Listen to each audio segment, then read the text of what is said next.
Okay, have a look at this. This is the textbook that I used when I was trying to enter into medical school. And back before I was into the whole studying efficiently, all of that sort of stuff, I went through and read, every single page of this book, I think, except for like 50 pages, and it's a pretty thick book. And it took me a really, really long time. And a lot of students, a lot of my students will already know this, but actually, when I was trying to enter into medical school, I studied like ridiculously. I studied like crazy. I was studying something like 20 hours a day, 15 to 20 hours a day. I'd wake up at 7 a.m. I would go to lectures, I'd study, and then I'd just go to sleep when I lose consciousness at like 4 or 5 a.m. And I would just repeat that every single day. Having gone through medical school now, and also having spent time studying other things like business and education and all of that sort of stuff, I now realize that I was really dumb, to put it simply. I was really, really dumb because I didn't actually need to do all of that sort of stuff. I could have memorized this textbook and I could have studied all of the same stuff that I studied a lot easier if I had just used a better technique. Okay, so let's actually talk about this a little bit more, okay? So, let's talk about a few things. Let's talk about the way that I studied and the way that I tried to do it. And then let's talk a little bit about the way that I see a lot of students do it, which is really much the same sort of thing. So if we map out this process, it kind of looks a little bit like this, right? So what I was doing, I was really, really motivated to achieve my goal. In my case, it was entering into medical school, becoming a doctor. That was my thing. But it doesn't mean that this story is only for you, and I think you're going to find that it's really relevant. Like, you could be wanting to go be an entrepreneur or an engineer or an accountant or whatever you want to be, okay? And a lot of the same principles will apply. So just think about what process you're using and whether it matches up. So I was really motivated towards a goal. In my case, it was medicine, which I'm going to represent with this star here. And I knew that it was going to require a certain level of challenge. So it was going to be difficult. And because it was difficult, you get that kind of feeling, where you know it's difficult and it kind of hypes you up even more to do it. And then you get even more intense and then you focus in on it even more. And it's kind of like this really positive sort of feedback cycle where you are just getting more and more into it and you're putting more and more effort in. So that was all good, okay? Where I took that and I turned that into, my motivation. And I funneled that through into putting in as much effort as possible, working as hard as I possibly could to achieve my goals. And I was, doing everything right. I was setting myself a schedule. I was doing my best to avoid procrastination. I was spending my time studying, and in my case, I was spending my time studying to, an extreme level. And the natural consequence of this crazy amount of effort was that I just decided to cut everything else out. So for me, I cut out everything. I cut out sleep, I cut out friends, family, hobbies, pretty much every single thing that's not studying, I cut out. Not everyone cuts out that much, but often stuff gets cut out. You may spend less time with your friends, you may spend less time with your family, maybe you're compromising on your sleep, maybe you're not exercising as much, maybe back in the day you really were into like painting but you just don't paint anymore. So there's some kind of sacrifice that occurs. The issue is not the fact that you have to make a sacrifice, because often sacrifice is necessary to be made, but the issue comes when you make too much sacrifice and actually starts impacting on your ability to succeed in the first place. So for example, I don't recommend doing what I did where you only sleep like 2 to 3 hours a night, because you're more likely to just die than you are to succeed. And it's completely not actually necessary, because not everyone that gets into medical school needs to like kill themselves to do it. So there was obviously a process that I was using that was incorrect, which I'm going to get to. So far, this should seem pretty straightforward and pretty similar to how you might be conducting your life and the way that you think about achieving your goals. Have a really solid goal that is really, really difficult, work as hard as possible, be super, super motivated, and then funnel that motivation into allowing you to achieve whatever you're able to achieve. And you repeat that loop until you're able to accomplish the goal. So let's just track this along a longer period of time. So we're doing this, and the result of this is often, clear and pretty immediate, and it's very, very visible. I'm just going to draw an eye here to show that it's very visible. So the progress we're seeing is significant. We know that this effort and hard work we're putting in is achieving the result that we want. We're getting better test marks, we're getting better grades, we're more on top of our studying, and our friends are looking at us and saying, man, how are you able to study so much? Like, how do you know so much? You're always the person that puts your hands up in class, or you're the one that always knows the answer. Your teacher's giving you a pat on the back. All of these things, right? And it makes you feel good. It makes you feel good, and because you feel good, you're even more motivated, which I'm going to draw as this little fire thing, okay? So you're really, really motivated. You feel even better because of the fact that you're getting all this positive feedback about it. And then what happens is that over time, those beginner gains start trickling away. And now the progress seems a little bit less clear. So before, when you put an effort, we were getting those immediate results. Now what's happening is that we're putting an effort and we're not quite clear what the result is. There's sort of this belief that it must be getting me towards my goal because I'm doing what I should be doing. But when you really look at it, you're thinking, I'm not really sure where I am anymore in terms of my progress. Especially if your goal is not like a single test and it's more like, 1, 2, 3, 4, 5 years down the line. It's really hard to track that progress. And so now it's not visible. Your progress is not visible, or it's not as visible as it was before. So as a result, we have less of that positive feedback, and so now we are less motivated, and that fire gets a little bit smaller. And over time, what happens is that fire gets smaller still until it's just like a little flickering candle flame of, what it used to be. And this is when we start doing things like procrastinating. This is when that big bad procrastination monster comes in. And we're not really motivated to do anything about it. We feel like we're probably okay, so we procrastinate because deep down in the back of our mind we think, even if I procrastinate, I can still win and accomplish whatever my goal is. So we do that, and then at a certain point we realize, man, I'm starting to become really like inundated with how much I've been procrastinating, and we are losing progress, and we feel like, man, we're really screwed now. So we take that energy from thinking like this is a bad situation, and then we use that to fuel our motivation again. And so we enter into this cycle where we are like motivated, and then we're working really, really hard, and then eventually it fades out. And then eventually we feel so bad about that, we re-motivate ourselves, and then we work really, really hard. And we do this cycle. We do this constant cycle, which I think is familiar to a lot of people, where you're really productive and then you're not, and then you're really productive and you're not. You're just constantly going up and down, riding this motivation.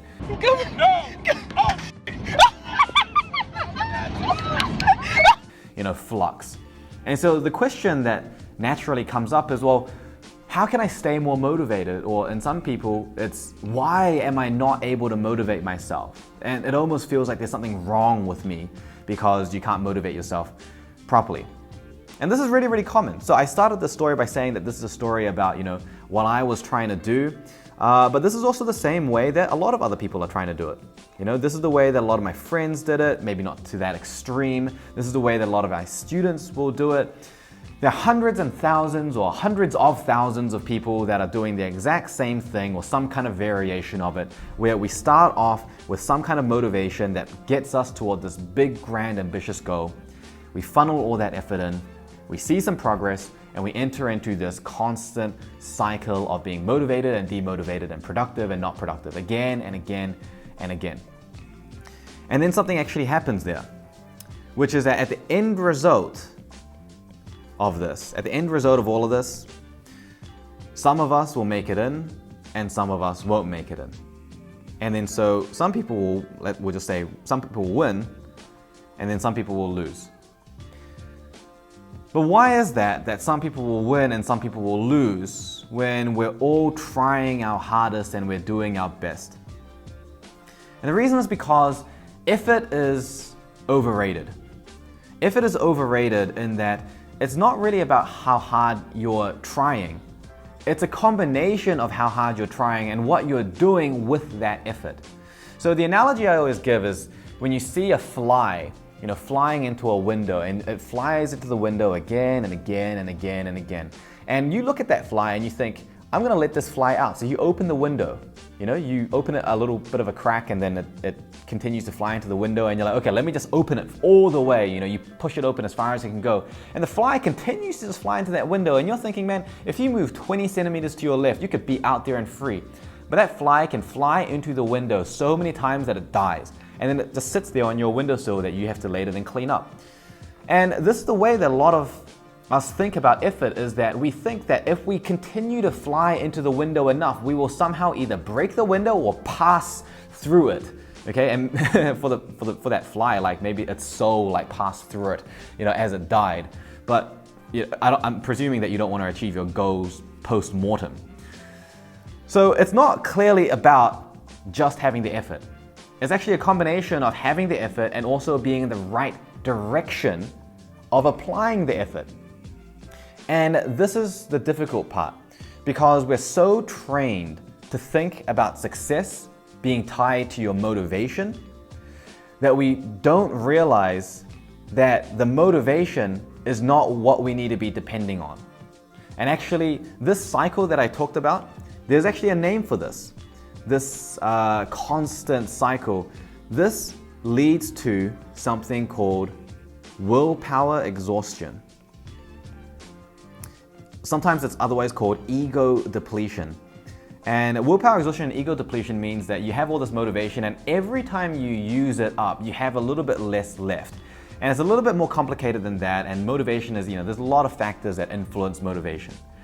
But long story short, when you use up your motivation constantly, when that's the only fuel that drives you, you will eventually deplete that. So relying on willpower, or ego in this case, to push you forward and to achieve your goals is actually not a very smart decision, because it's going to deplete eventually. So this is something that I call willpower dependence. Willpower dependence. And willpower dependence is extremely dangerous, but extremely common as well. So all these people that I'm talking about, and this might be you may be running off willpower dependence. And if you're running off willpower dependence, then it's almost inevitable that eventually that willpower will run out, and you may actually honestly be at a very high risk of burning out. And when you burn out, there's no more fire to light, because you are just a pile of ash. It doesn't feel very good either. So we want to avoid that willpower dependence. So what's the alternative? What's the alternative? I'm not saying that you shouldn't work hard. Working hard is a must. You have to work hard. But what I'm saying is that the way you work hard needs to be in the right direction. And this is where I want to talk about the next point, which is the idea of conformity bias. And conformity bias is a very natural inbuilt human tendency to be like everyone else around you. It's doing the things that are normal, that you're used to, that you're comfortable with, and there's a sense of security. Let's take studying as an example, because obviously studying is a thing that I do. When you study like everyone else, you need to think about it this way. How far can you get in terms of being better than everyone by doing the same thing everyone else is already doing, right? How much better can you get by doing the same thing that everyone else is doing? If you think about it logically, the only difference there, if the process is the same, comes down to effort. So by doing the same thing other people are doing and telling yourself that it's a good thing to do purely because other people do it, that forces you to rely on willpower, because that's the only thing that you can use to differentiate yourself. So we're already falling into the trap of willpower dependence by relying on a process that other people use purely because other people use it, right? It doesn't actually make sense. So there's actually a better way to do this. The better way to do this is to evaluate the processes and to think about what processes create the greatest amount of change. And to emphasize this point, I want to actually look at the final destination for this cycle, which was that you can either win or you can lose. So there are two outcomes here, right? You either win or you lose. But you have to remember this. Someone can use the worst possible plan using the worst possible strategy, and through luck alone, they might win. That doesn't mean that you look at that and think, I want to do that, that's what I should do. I want to succeed, that person did that, and therefore I'm going to do it. It doesn't mean that you should do that. Clearly, if someone said, hey, I got rich because I bought a lotto ticket, you're not going to say the secret to getting rich is by buying lotto, because there are many more people that will buy lotto and then not get rich, obviously. It's just as obvious when we think about studying. The techniques that other people use, you need to think about how many people are using that technique and then how many of those people are winning as a result of that. Don't only look for the success stories, look for the failure stories as well. How many people lost from doing it that way? So a really great example is when you're writing your notes. A lot of people write notes looking much like this. You know, bullet points, lists, paragraphs, writing heaps of notes, sometimes trying to make them really pretty. You go on Instagram and you search for like, what's that Instagram hashtag? Like Insta study or like StudyGram. Oh yeah, that's right, StudyGram. And if you search for StudyGram, you'll see like hundreds of notes that are so beautifully written with calligraphy pens, and it's like a work of art. But what are their grades? How good are they actually doing with with their results? How good is the process that they're using? Well, when you look at the research, there's a lot of research that says that the more notes you write, and especially the closer it is to what's being read or spoken to you, the worse your retention and the worse your outcomes are likely to be. And there is actually an entire other way of writing notes that most people are never exposed to, most people never learn in school, but yet there is this huge body of research that's around it that if you look for it, you can find. And obviously this is the stuff that we teach in the course as well. So think about this way of writing notes. You write these notes and you write the notes and you think, hey, someone wrote notes like this and they won. Therefore, I must also write notes like this. Well, you don't count the fact that there's 100 times more people that did that and then they lost.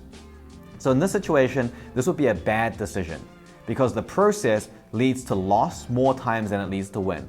And I'm not saying that using a process that doesn't have a super high chance of winning means that you're definitely going to fail. That's not what I'm saying. You can use something that is not as effective and still succeed. And a lot of people do. But what I'm saying is most people don't. So when you are making a plan for yourself looking forward in terms of how should I conduct and behave and study and the strategies I should use, you should be planning it based on the strategies that produce the most amount of success proportionally. Okay, the highest percentage chance of success, because even though the outcome might be a win or a lose, every step along the way is a probability. And what we need to do is we need to maximize that probability, and small changes can produce a really big outcome. So, for example, let's say that we had a series of studying steps and each step along the way produced a 70% chance of success. That's a pretty good chance. 5 steps, 70% chance each. What's the chance of you succeeding at the end of that? It's only around about 16%. What if we optimize it so that each step is now 80% chance of success? Still 5 steps. Now our chance of overall success has around doubled to something like 32 or 33%. So small changes on the step make a really big difference to the outcome, especially because something like studying isn't 5 or 6 or even 10 steps. It's often more like 50 or 60 or 100 tiny little steps, each thing having a different chance of getting you the grade that you want, the score that you want, getting into the university that you want or the career that you want, and even later in life, going in and being the best lawyer, best doctor, best engineer, whatever it is, being able to learn in that way. So, quick recap. Most people are using this system of just constantly being in a willpower cycle, relying on willpower, but not evaluating their processes properly. The better way to do this is by remembering that the process leads to the outcome. And even if the outcome is a win or lose, you don't look at the process in terms of did it produce a win or did it produce a loss. You look at it in terms of what is the chance of it producing a win or a loss based on the total number of people that use that process. And by doing that, we can really evaluate the techniques that we're using. We can avoid that conformity bias that I was telling you about. We can start being a little bit different to other people so that instead of just assuming that some people are built differently, we can start building differently and actually changing, taking control of it ourselves. And now the end result, when you have a really polished process, when the process is really, really good, and then we funnel all of that great effort into it, then we're no longer willpower dependent or motivation dependent. We are now motivation or willpower enhanced. And this is what we want to be. We want to have lots of willpower that we have in reserve that we can use when we need it. It's kind of like, I sort of think about it like using your motivation is like going Super Saiyan. And I don't know how many of you guys watch Dragon Ball Z, but I remember watching and always, watching them fight and thinking, man, you could just waste this dude if you just went Super Saiyan. Well, that's kind of how you're gonna feel when you're motivation enhanced. You're not always on the edge, pushing your maximum and using all the motivation that you have. You're relying on these really refined, clean processes that will get you incrementally towards your goal in the highest probability way. And when you need to burst through something that's particularly challenging, then you can use your willpower that you've got in reserve and just, completely sweep the floor. So willpower enhanced is what we want, not willpower dependent. And in terms of how to refine these processes, what are the more effective ways to study? What are the best ways to, read, to listen, to write notes, to revise, to memorize, to hit your exams? All of the stuff we will be covering as well, so make sure to check out our other videos to start refining your process to ones that the evidence and the research says produces a better chance of a positive outcome. So hopefully you learned something from this video. If you did, let me know, leave a comment down below in terms of how this changes your perspective, or if you've heard anything like this that's similar, or if you disagree with anything that I've said, I'd love to have that conversation with you. Check out our other videos on how to study more effectively and manage your time and stress, and I will see you on the next one.